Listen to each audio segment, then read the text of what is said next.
dengan optimalisasi belanja begitu ya, khususnya pada program-program prioritas termasuk untuk program makan bergizi gratis. Kemarin kan juga sempat cukup ramai begitu Pak Purbaya ya. Kemudian mungkin seperti apa dari Anda sendiri menyampaikan, Anda juga pernah menyampaikan begitu ya bahwa akan menarik kembali anggaran KL dengan penyerapan rendah dan dialihkan ke yang lebih membutuhkan begitu. Sejauh ini update-nya seperti apa dan kenapa hal itu harus dilakukan, Pak? Begini. Termasuk ke daerah ya kalau yang ini? Iya, ke daerah juga pelan-pelan akan kita terapkan seperti itu. Kita hitung dulu nanti kemampuan keuangan daerah seperti apa. Tapi untuk anggaran pemerintah pusat, kan kalau uangnya nggak dipakai, siapapun, MBG, PU, yang besar-besar itu ada beberapa yang lain. Kalau uangnya nggak dipakai kan sayang. Artinya apa? Di akhir tahun akan tetap tinggal di bank sentral saya atau di tabungan saya. Saya itu kan dari utang. Berarti saya akan bayar bunga untuk utang yang uangnya nggak dipakai. Lebih baik saya ambil uangnya, saya bisa pakai untuk program yang lain yang lebih siap, atau saya pakai untuk mengurangi utang saya. Oke. Jadi seperti saya bilang, kalau 100 triliun lebihnya itu kalau bunganya 6% kan 6 triliun, kalau 400 sisanya, kalau sisa 400 triliun kan berarti bunganya aja yang saya bayar yang untuk yang nggak dipakai itu 24 triliun. Saya suka bercanda, kalau dibeliin kerupuk dapat berapa tuh? Jadi itu namanya inefisiensi pengelolaan anggaran. Saya akan kurangi itu semaksimal mungkin. Oke. Baik. Itu tadi dari sisi pengelolaan belanja begitu ya. Ini juga kan perlu strategi-strategi khusus, perlu pemikiran-pemikiran khusus. Tapi yang cukup challenging juga tentunya sebagai Menteri Keuangan ini adalah seperti apa optimalisasi dari pendapatan negara, Pak, termasuk dari perpajakan begitu ya. Kemarin juga cukup ramai Pak Purbaya berkaitan dengan pegawai-pegawai pajak yang dipecat begitu, Bapak diberhentikan dikarenakan juga dianggap tadi ya tidak maksimal dan juga tidak amanah begitu. Nah, seperti apa Anda akan melakukan reformasi, akan melakukan pembenahan secara menyeluruh untuk dengan upaya dan juga target untuk optimalisasi pendapatan pajak ke depannya? Sekarang kan Dirjen Pajak orang baru, dia dari pajak zaman dulu dinaikin, masih muda. Dan masih belum terkontaminasi lah, kira-kira masih murni.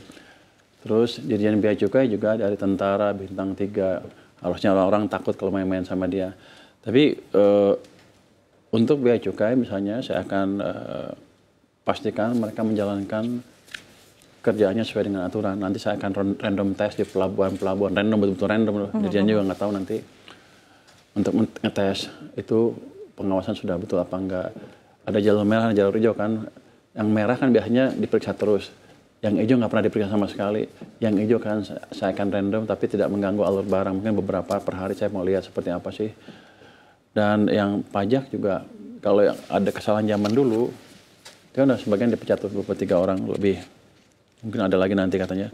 Tapi untuk ke depan, pesan saya ke teman-teman di pajak adalah, oke, kita lupakan yang masa lalu, ke depan kita kerja bersih sesuai dengan aturan, jangan macam-macam. Saya maafkan yang udah selesai yang lalu, yang belum ketangkep ya, yang udah diproses ya udah. Tapi ke depan jangan main-main lagi.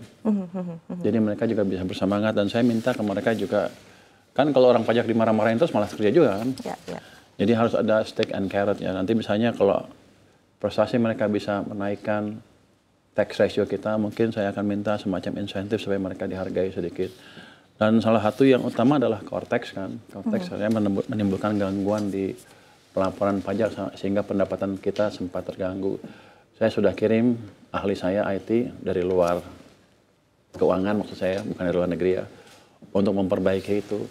Dia bilang sih 1 bulan ini sudah selesai, jadi 2 minggu lagi sudah selesai mestinya. Oke, update-nya permasalahan di Cortex apa begitu dari ahli yang Pak Purbaya tugaskan?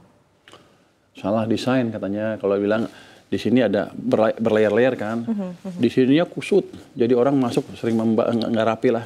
Di sini udah bagus, jadi dia akan perbaiki yang di lapisan terdepan sehingga lancar ke sininya. Nanti di sini dijaga lagi. Jadi dia bilang desainnya kurang bagus, walaupun yang ngerjain orang luar negeri. Ternyata orang luar negeri nggak lebih pintar dari orang kita juga. Tagline Pak Purbaya begitu ya. Baik, Pak Purbaya, nah, kita mesti tapi berarti targetnya bulan depan sudah akan maksimal begitu? Sudah akan lancar bulan depan. Nanti saya akan lihat lagi, tapi harusnya bulan depan 2 minggu lagi katanya sudah lancar. Dia sudah mulai obrak-abrik sistemnya, walaupun kalau untuk masuk ke dalam banget itu masih belum bisa karena masih dipegang Korea, baru dikasih bulan Desember katanya source code-nya. Tapi saya pikir kalau depannya udah rapi, begitu belakangnya dikasih ya selesai. Oke. Jadi tahun depan harusnya nggak ada gangguan lagi untuk Cortex dan mungkin tahun ini juga udah mulai lancar harusnya. Oke.